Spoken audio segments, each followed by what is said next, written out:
Assalamu alaikum урматтуу мекендештер, Москвадагы жердештер, амансыздарбы? Москвадагы маанилүү жаңылыктар менен эфирде Москабар. Москвада мектептердеги кышкы эс алуу каникулдар 27 декабрдан башталышы мүмкүн. Анткени каникулдун эрте башталышы ковид менен оорунун алдын алууга бир нече жеңилдик болушу мүмкүн деп эсептешет Москва бийлиги. Москвада Шереметьево аэропортунда Б терминалында самолеттун канаты кызматчы унаага тийип, унаа капталынан кулап түшкөн. Учурда бир айдоочунун жабыркаганы белгилүү. Москвада Google, Samsung, VTB жана MasterCard менен бирге виртуалдык тройканын ишке киргизилди. Анын ичинде метро, МЦК, МЦД, жер үстүндөгү транспорт баары эми смартфон аркылуу төлөй алса болот.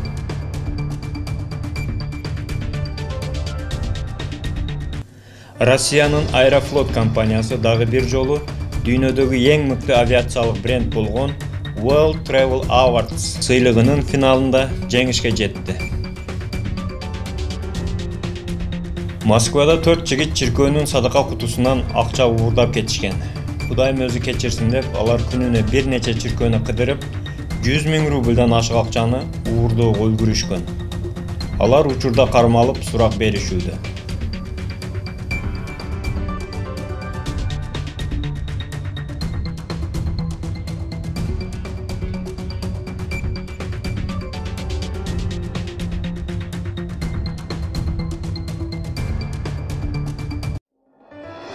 2021 жылдын 3-чейрегинде жеке адамдардын Орусияда мурдагы СССР өлкөлөрүнө акча которууларынын көлөмү 6 жылдык рекордду түзүп, 2 миллиард 290 миллион долларды түздү, деп жазат Коммерсант Россия банкынын маалыматтарына таянуу менен.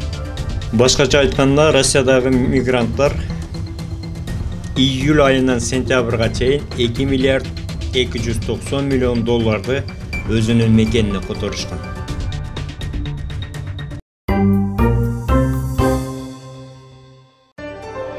Ар бир мекендешибизди бөтөн жерде бөөдө кырсыктан сактасын деп, кайрадан Ак кеме студиясында кабарлашканча аман болуңуздар.